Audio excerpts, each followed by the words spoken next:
আসসালামু আলাইকুম ওয়া রাহমাতুল্লাহি ওয়া বারাকাতুহু।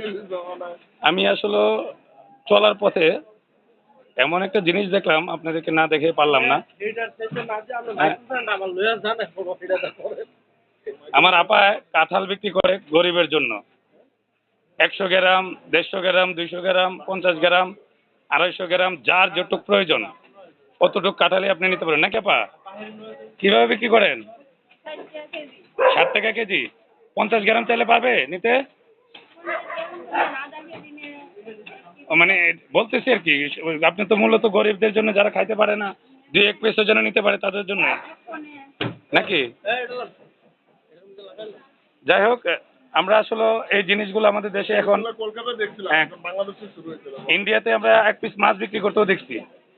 তো আমাদের বাংলাদেশেও যেহেতু শুরু হয়েছে আপনারা ১ পিস করে কাঁঠালের পিসও নিতে পারবেন। মাত্র ৳১০ না ৳৫